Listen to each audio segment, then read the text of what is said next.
stories already shaping next year's election. And today's big hard fact is that it's exactly 171 days until the general elections on February 25th, 2023. And it's 164 days until the gubernatorial elections nationwide. That's why today I'm talking to one of the people who hopes to win on that day and become governor in Rivers State on May 29th next year. He's the candidate of the All Progressives Congress, APC. Tonye, welcome to Hard Facts. Thank you, Sandra. Always nice seeing you. Lagos, what questions do you have for Mr. Cole? What comments do you have about his candidacy? I mean, it's probably too soon to have any comments about his candidacy, but we'd love to hear them anyway. We have just the one number working, so 0700 993 993 993 0700 993 993 993. We've got WhatsApp as well. WhatsApp is 080 959 75805. Before we get into politics proper, let's talk a bit about your background before politics. There are those who know a bit about you, those who know some things about you. Talk to us about your background. Let's get into that first. How long do I have to talk about? Not a lot. 55 years give me, old no, give me 7 years. Give me 7 minutes. All right, so, okay, excellent. So first and foremost, I was born in Port Harcourt, Rivers State in 1967, and went to school at King's College, Lagos, Corona, Lagos, University of Lagos. Finished as an architect. So you're more Lagos boy than Rivers boy. We're part and parcel. The beautiful thing about growing up back then was road trips. Every holiday, we're back in River State, we're in Port Harcourt, we're in Abonima. Boat trips, lovely boat trips from Abonima Wharf all the way back to Buguma or Abonima, depending on where we're going at the time. There was no bridge then to Abonima, so we didn't have the luxury of driving home. But the boat trips were beautiful, and so we were always there. I used to play old. For those who don't know what that is, that's a masquerade that we used to enjoy every Christmas. It was just one of those things, bringing people back home. And Abonima back then was also a place that was very friendly, welcoming. And so the trip, at least for my parents and my uncles, was always to bring guests from all over the place. Why? Because they will put them on water, and for some reason they just love frightening people on the waters. So that whole excuse to put somebody on a boat for 1 hour and bring them into Abonima was a trip. And then we would get home, and essentially it was just something that we always used to do. And so growing up, even though my uncle, Napo Graham Douglas, who was one of the senior SANs in Nigeria and chairman of the law school, was here, and I grew up with him, we made it a duty to be back home every holiday. We can start with that. Okay, all right, let's settle there. So you've accomplished quite a bit in the private sector. You've built a successful business. You've gotten personal success for yourself. So people are looking at all of that and they're like, well, why politics? Why politics? Why run for governor? I'm telling you. You get that question quite a bit, yes? First they say, why? First starts off with, are you mad? Are you in your right senses? Why do you don't need this stress, you don't need this wahala. Right. But the truth of the matter is this.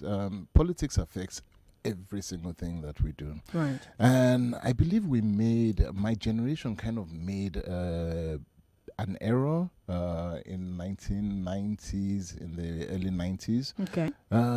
Because that was when my father and his group had gone running for office. My father ran for president. Okay. And we all had this patriotic zeal, and we came back running for that, just going everywhere with him.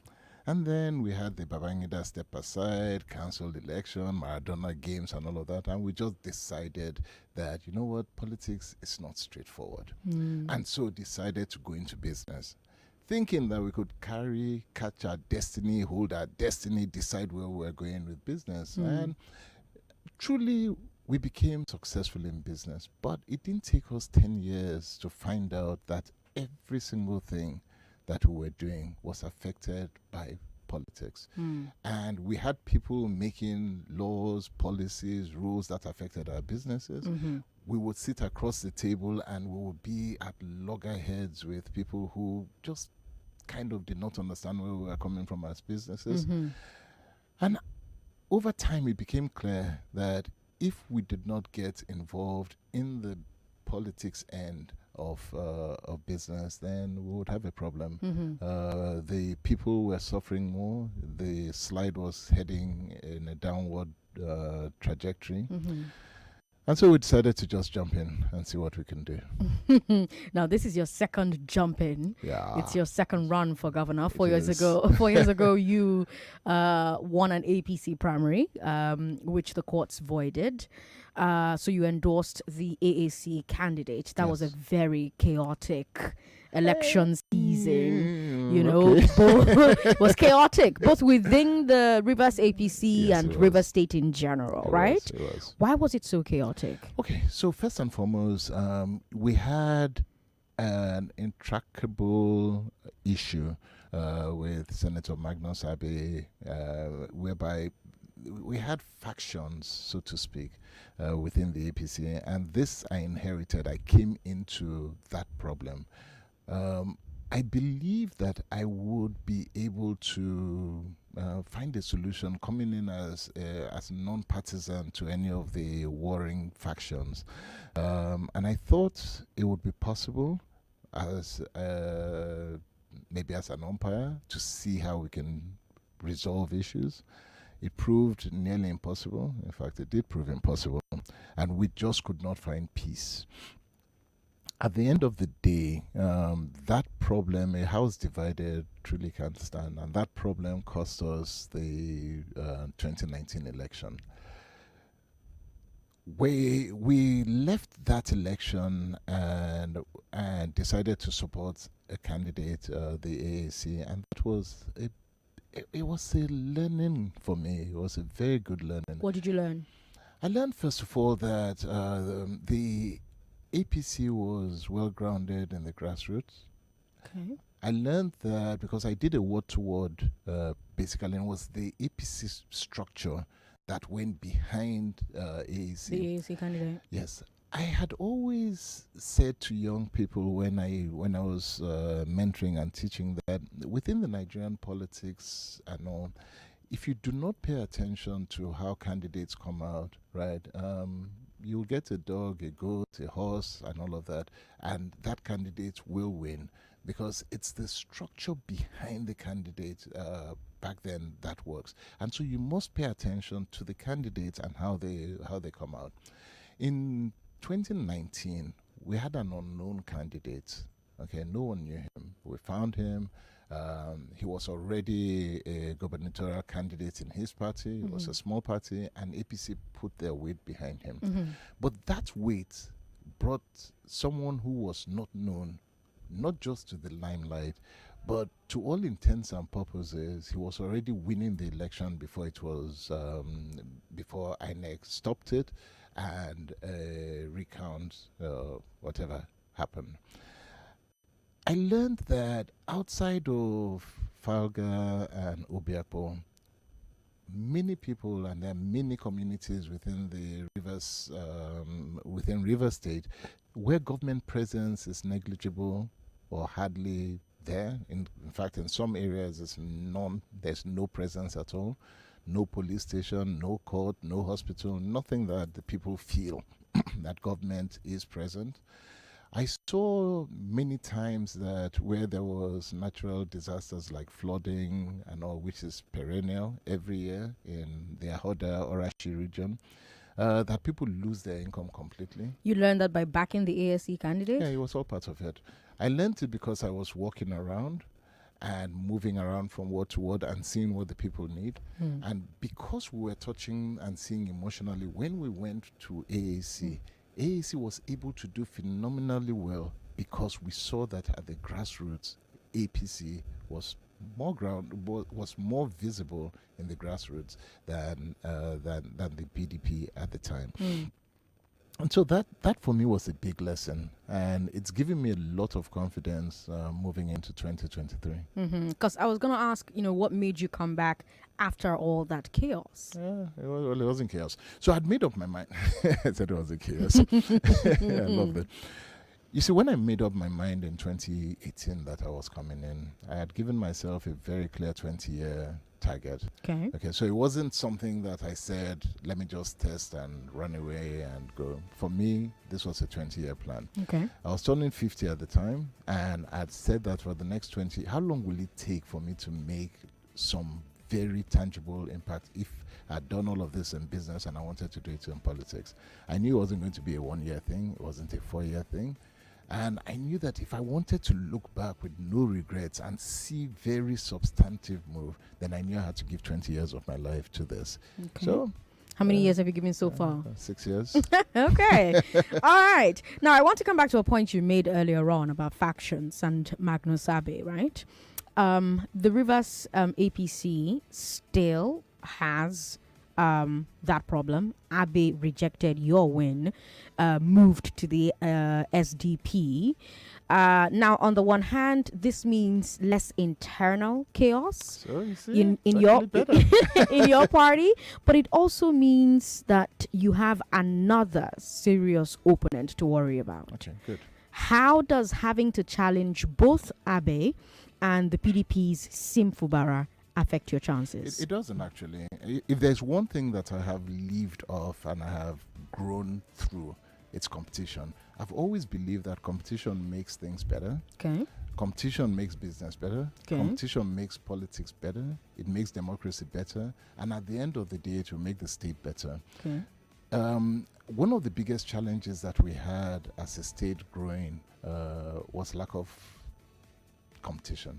There was hardly any competition in Rivers State. Fair enough, yes. Okay, today we're getting competition, and because we're getting competition, the one thing I can assure you is that the people will get a better deal at the end of the day. Why?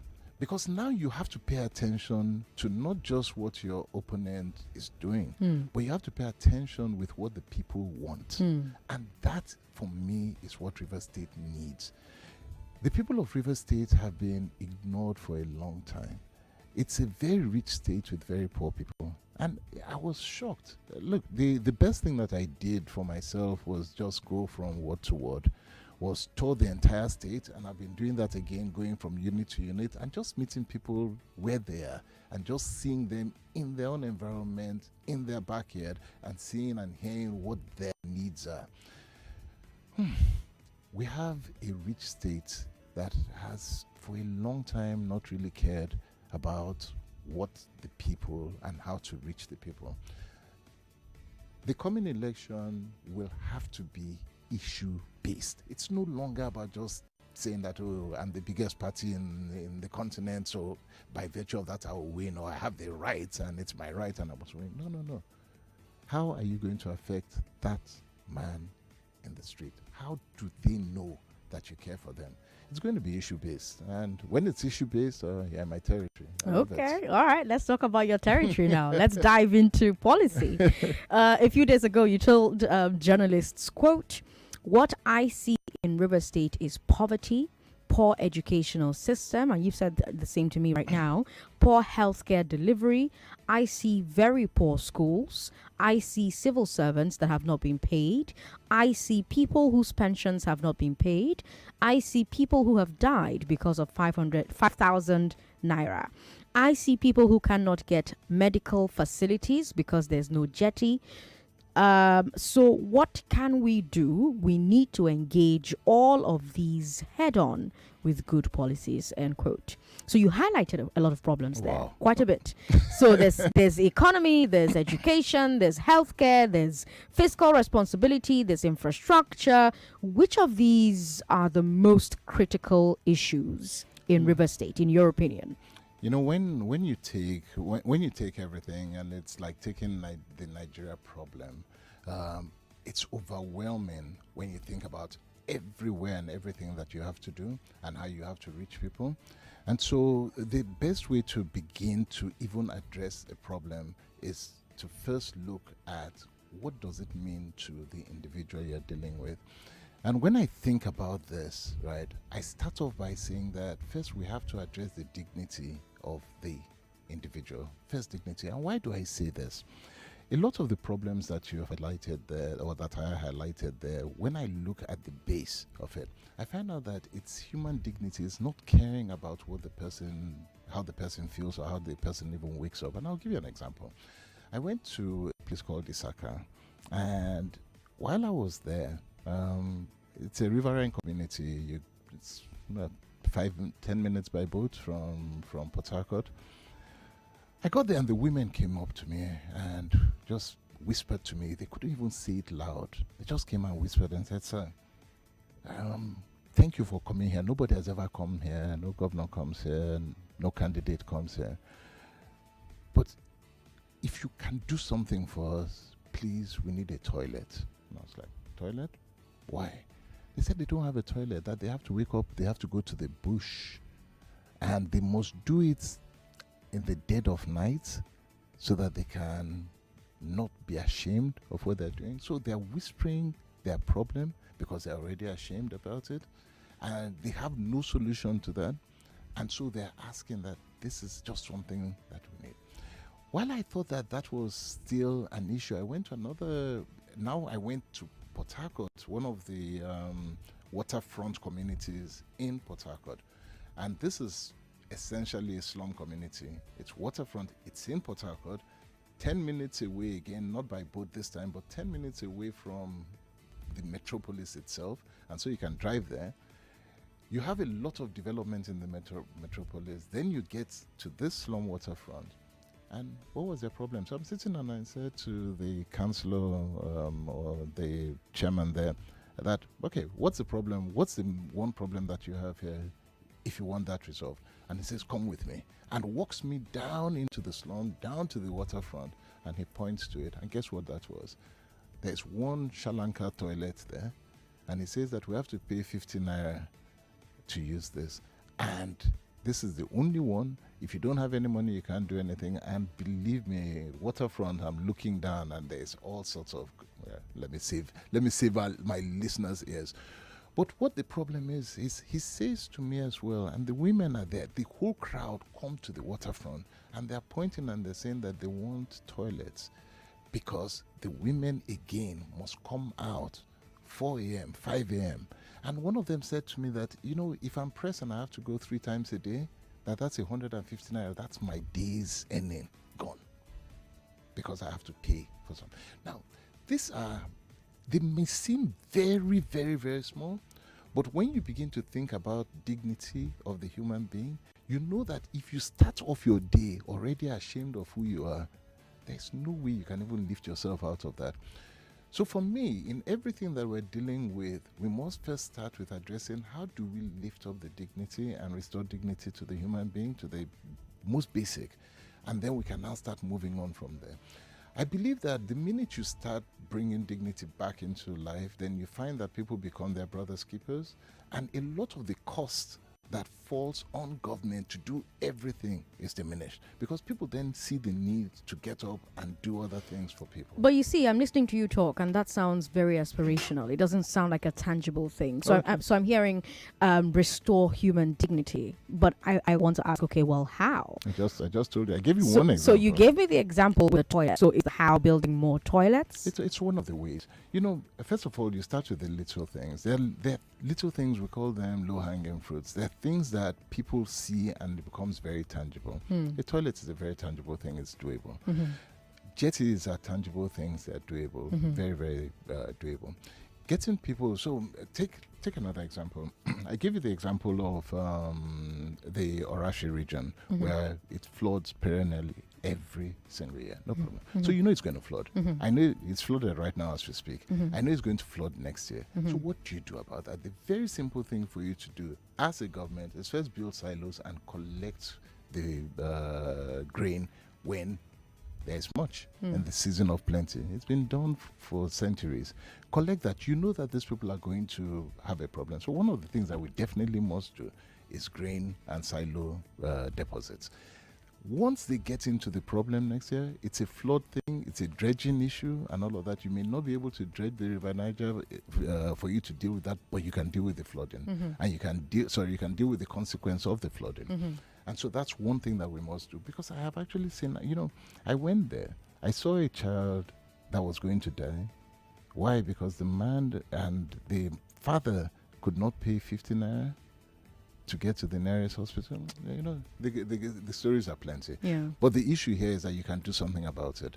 And essentially, if you can give people the basic loss that they were going to have, and you can restore that loss, then you do not push them into a poverty trap. So what kind of losses will you prioritize? Because we need to talk prioritization. Because at the end of the day, all of those things you mentioned to the press, I'm talking education, infrastructure, healthcare, fiscal responsibility, the economy, all of these things are factors that can help to restore the human dignity that you've talked about, but you need to prioritize, right? Okay.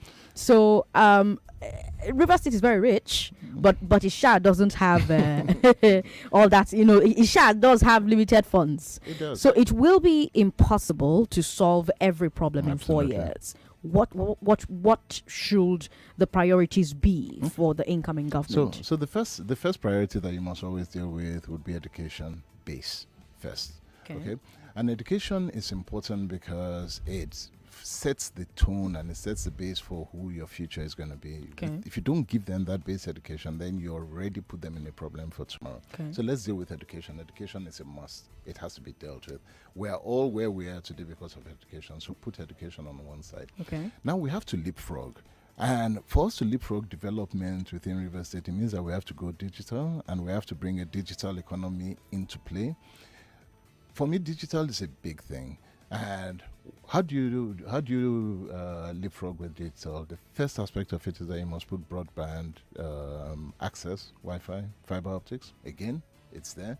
Main One has a cable that runs just offshore River State. By 2024, I believe, I was speaking to the managing director, and she was telling me that by 2024, that broadband will be inside River State. So that's good. Build on that. So digital infrastructure, very key. Education, very key. Both of them work hand in hand, and you must educate for them to be able to know what to do with it. All right. So that works. The next aspect of it is within each senatorial district are key economies that you can develop, and you must develop it there. Why is that the case?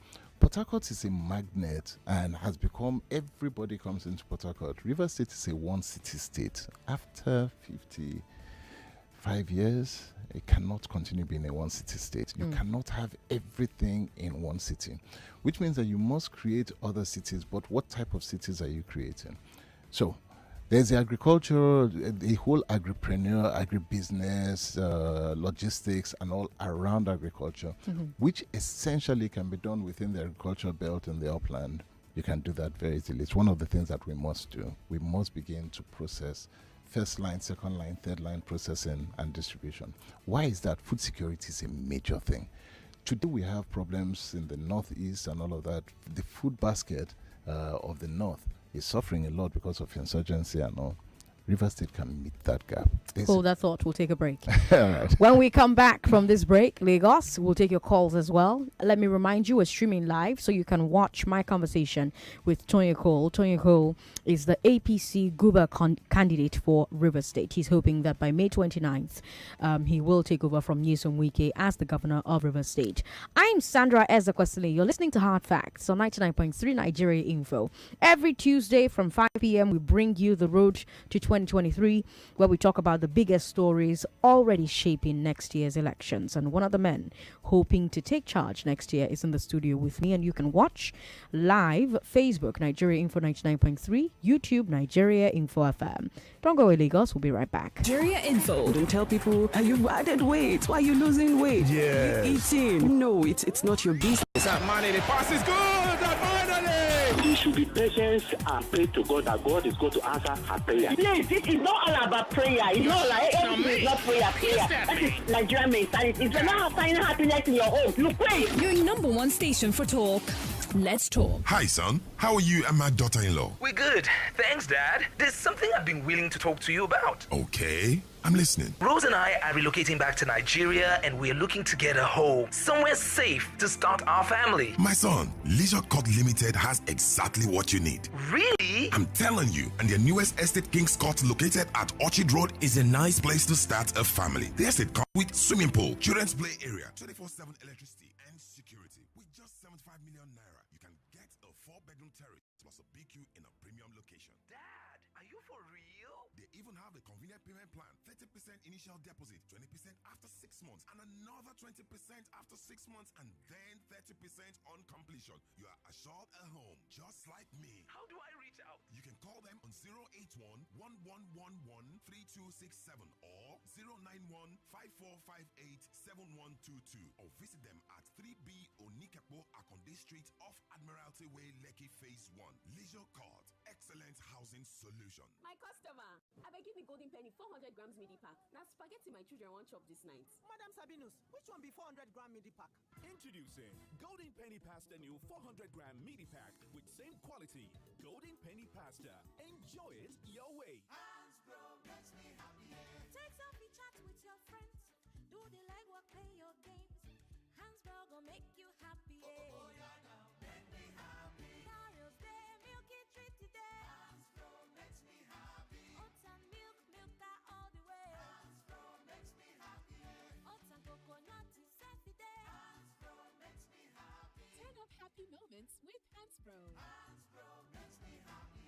Guy, what's going on? You know my dilemma with my phone now. You call that one phone. So why are you so happy? I got tired of hiding the phone. So I went to the Samsung store to see what I can afford.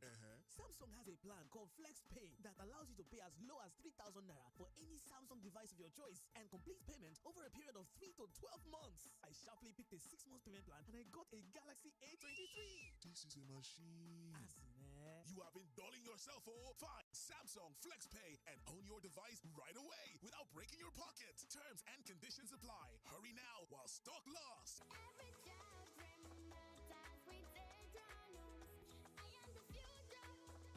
You are the future. Mommy!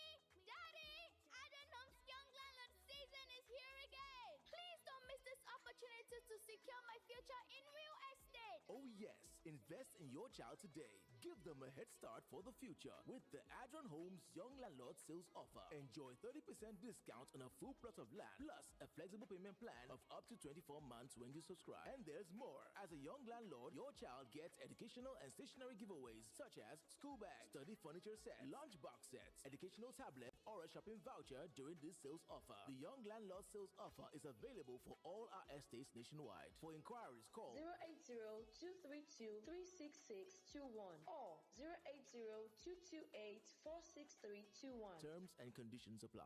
Adron Homes, making the incredible affordable. Believe and win big. Experience the wonder of the FIFA World Cup in Qatar with Coca-Cola. Buy any Coca-Cola product with a white cap. Check the code under the cap and dial *8014*1 hash to participate for free. You could win an all-expense paid trip to the FIFA World Cup in Qatar. There's also 250 million naira in airtime to be won instantly. T's and C's apply. Coca-Cola, official partner of the FIFA World Cup. This promo is approved by the FCCPC.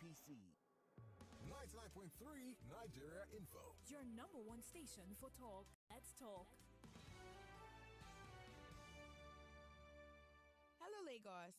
So it's your deals plug here, and I have something amazing to tell you. We all know there are devices, and then there are Nokia devices. Woo! And like human beings, there's always something striking about a person. Anyway, whatever strikes you the most about Nokia devices, you can now experience all that and much more. The Nokia T20 tablet brings the classic quality that you expect from a Nokia phone to the big screen, and it helps you find a better work-life balance. It has a crystal clear 2K screen that lets you see both work presentations and movie marathons in stunning detail. Let me tell you more. Enhanced speakers, dual microphones. These things help you hear and be heard better. Now you can even take part in up to 7 hours of conference calls And you can enjoy a season of your favorite show on the go, or work and play throughout the day with its long-lasting battery. This battery, in fact, it is ancient of days. It will last you forever. Plus 2 years of OS upgrades and 3 years of monthly security updates in a well-built design. Do you know what that means? It means that you will be enjoying it all for years and years and years to come. So don't sleep on it.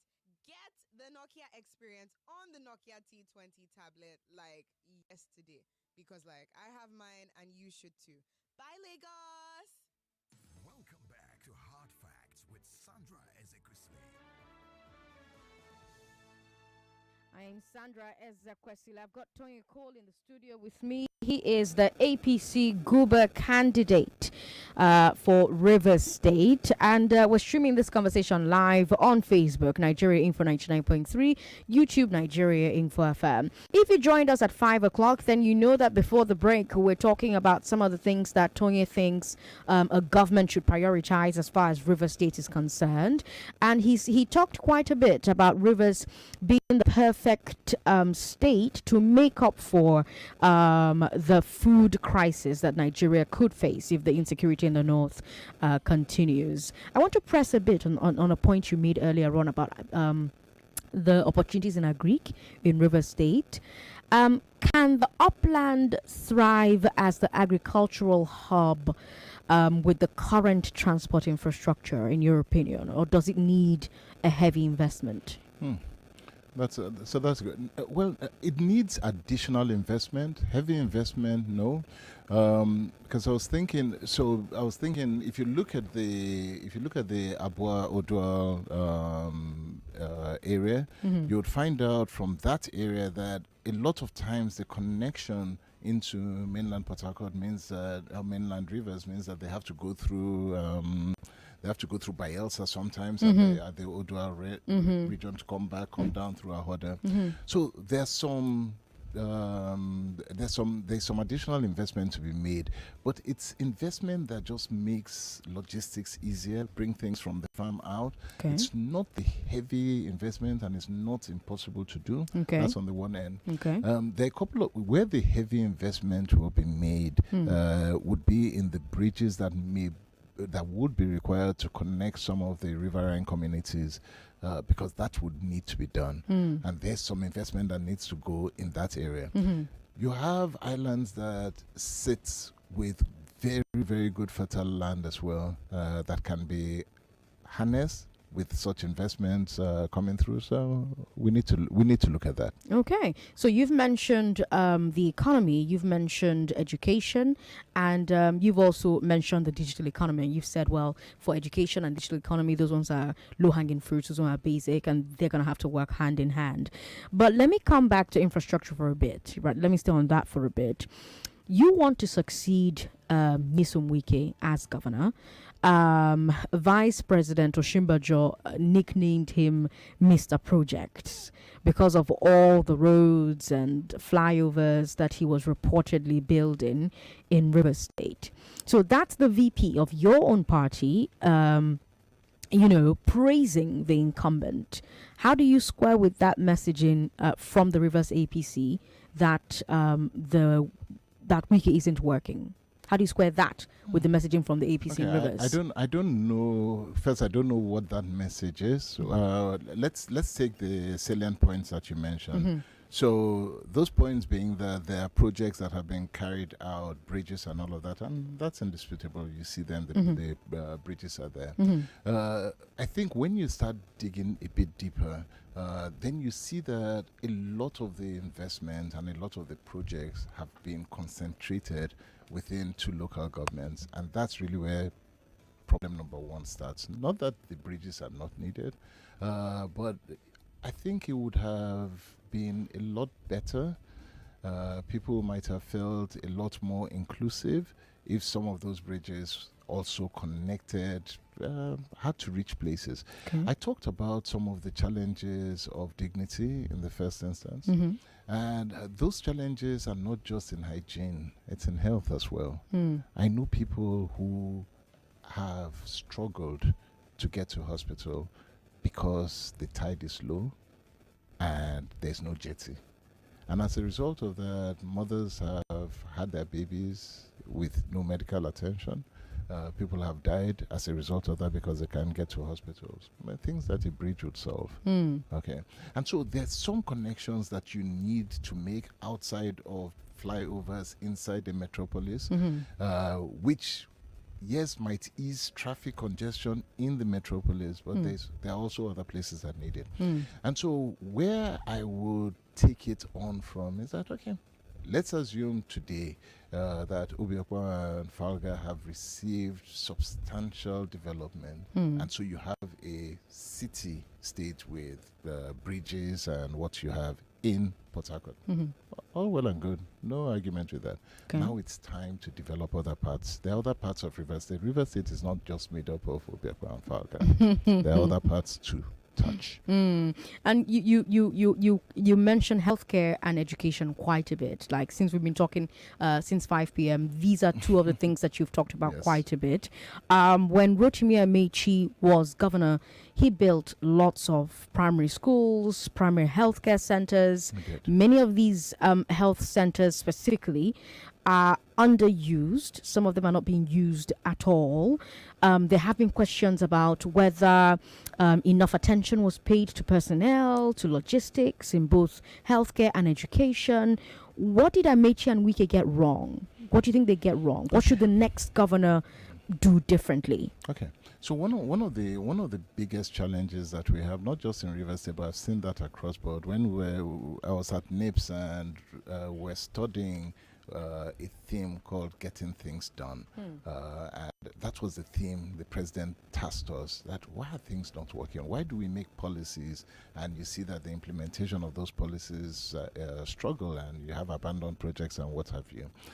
And one of the things that we saw in policy somersaults is one administration will come in with one policy, say this way we're going, the next one will come, throw that away and start something new. And it's a waste of money, it's a waste of time. But why does that happen? And one of the issues that we find that happens is that people are not inclusive when they're creating a development plan for the state. If there's one thing that I'm certain that we must do, it's call all stakeholders, regardless of party. And I'm serious about this, regardless of party. It doesn't matter whether you're in PDP, APC, AAC, and all. If you're a Rivers person living in Rivers State and all of that, you must realize that policy will affect you, regardless. Good policies will affect you well, bad policies will affect you adversely. Now, we must create a development plan that subsequent governments will follow. Take the good ones, develop on it. Take the bad ones, correct it, but stop throwing away every policy, whether good or bad, and just dumping it so that you can move on. And that's what we saw happen with the education and healthcare policy that Rotimi Amechi had done. The plan was to make sure that you had healthcare across all local governments, down to the wards, education the same way. The present government comes in and decides that that's not a priority, moves that aside, and continues along the way. So today you have a lot of abandoned buildings, a lot of disused schools sitting down all over the place, and it's a problem. It's a bad sight. It's not something you like to see driving around. So what do? We must create development plans that outlast and outlive governments. Policies cannot continue being thrown away. And so it's one of the things that we must work on. Okay. Definitely we'll work on that. Let's let Lagos join the conversation. They've been calling for a while. If I don't take their calls now, they'll riot. 0700 993 993 993 0700 993 993 993. You can have questions, you can make comments, but do it in 1 minute. 1 minute, because so many people want to call in, so many people have things to say, and I have a few more questions that I would like to ask. Twitter at Nigeria Info FM. Share your questions there.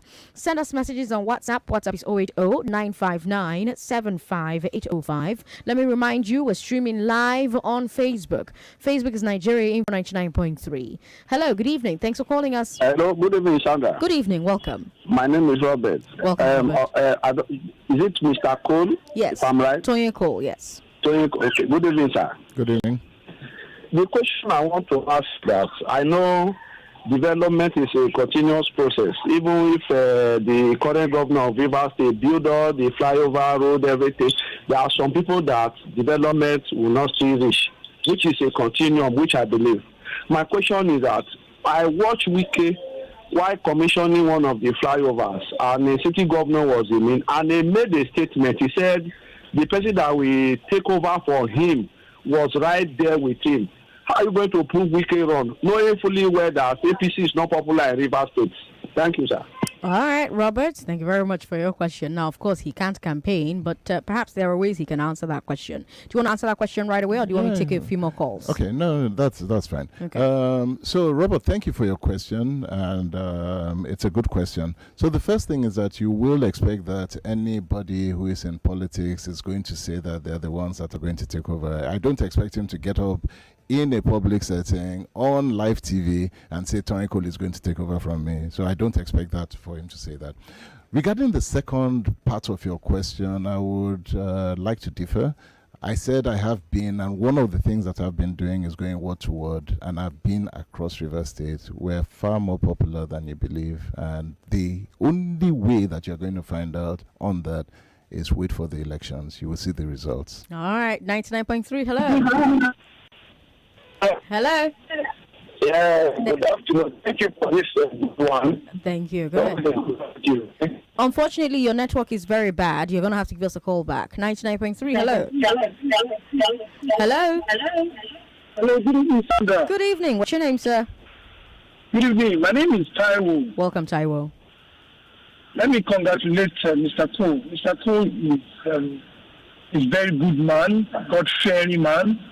And I sincerely want to say, after Rotimi Amechi, Rivers State going to have a fair and reasonable, presentable governor. I sincerely want to ask you this, Mr. Kowo. In what way are you going to include youth into your government by the grace of God in 2023?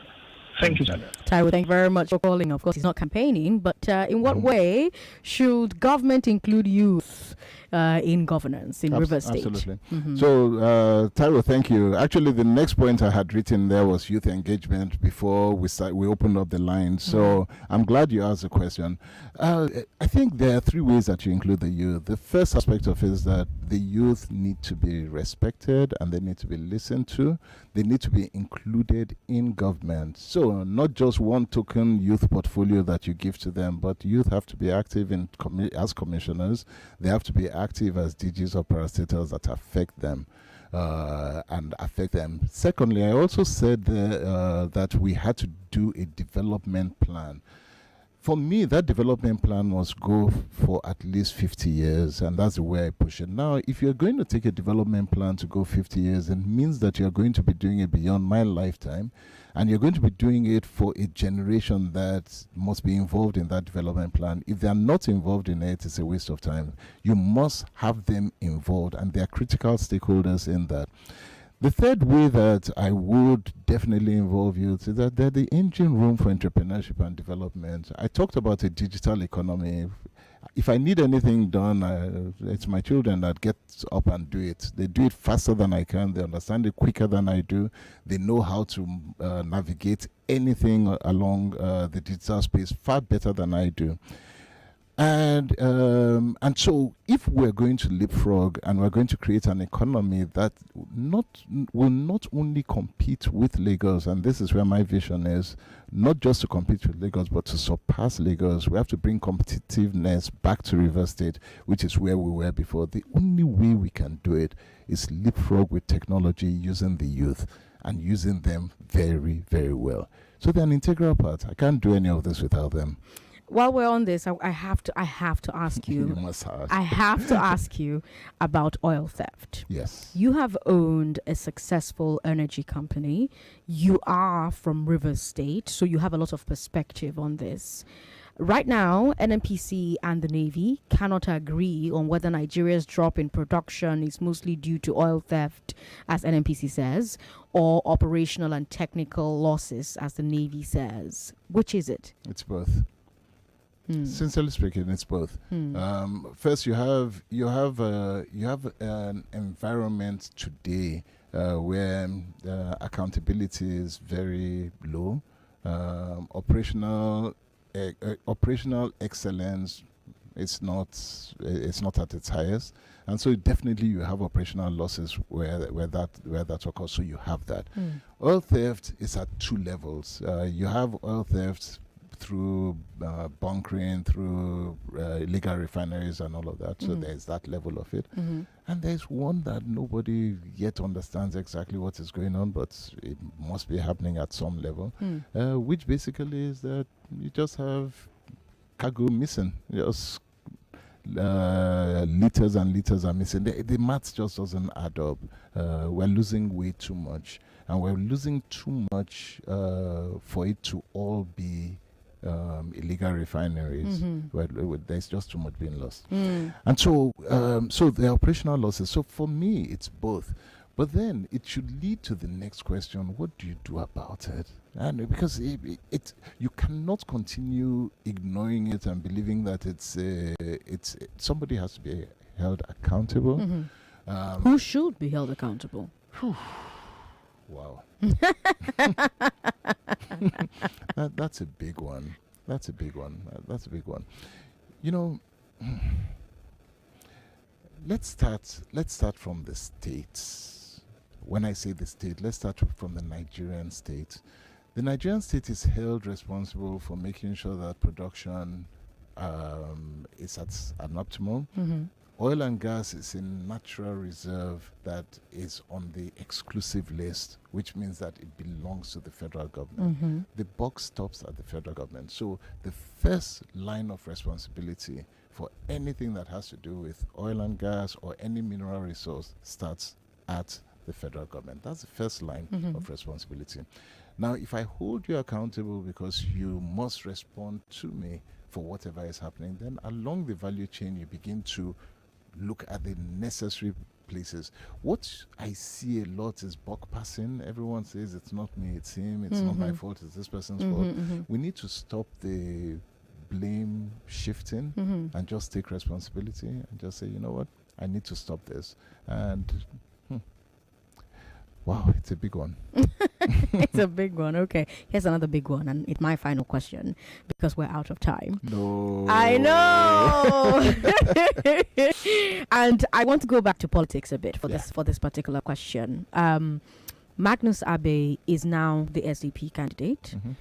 For years, it's been reported that he was Bola Tinubu's preferred leader in River State.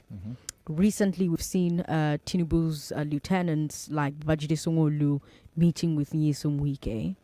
How comfortable are you with your presidential flag bearer being so close to leaders in two parties that you're trying to beat?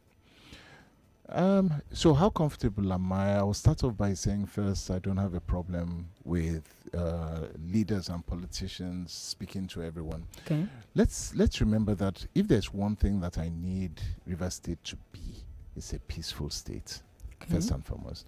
Every election has been too violent, too fraught with tension, which keeps investments away from the state.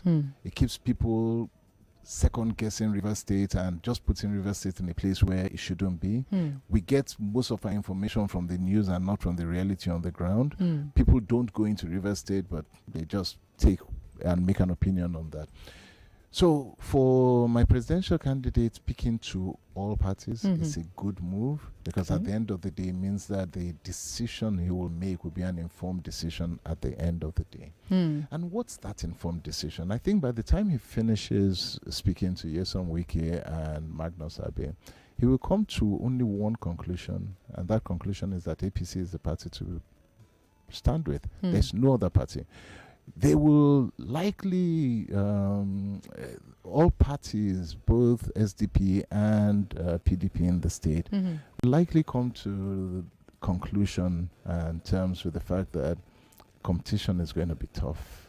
It's not, you can't just write the votes this time. You can't, it's not by standing and just saying that I've won it and you've won it. You have to do the work. And we are doing the work. I Okay. am definitely doing the work. Okay. Alozie King on WhatsApp says he's from Omuma local government area. I was there recently. Okay. And he's just They're good farmers. complimenting you and Omuma, supporting you. Good planting farmers. And he says, I am coal and will remain coal. Okay, it's a lot of campaigning. I can't read it. We've got we've got Jamu who says my first sentence, if I were a candidate from any political party, would be I really appreciate the current government for their work. I would like my own idea experiences to be welcomed by the intending next governor. I'm not sure I understand what you were trying to say there. Otto says, Bro T, I'm listening to you on Info FM. Very good talk and ideas. River State must develop all round, not only just Ikwere land. The riverine areas have been abandoned for too long. All right, that's all we can take. Oh, Tonye so sad. Cole, thank you. Can we do 2 hours? No. But thank you for your time. We appreciate appreciate it so much. Thank you for spending your time, your evening with us. Lagos, don't go away. When we come back, remember on the step down today, does a certificate change who you should prioritize when you marry? Tell me about it. So, I don't know if there was ever 1G. Maybe there was 2G. I think I heard of 3G and 4G. But the moment you have been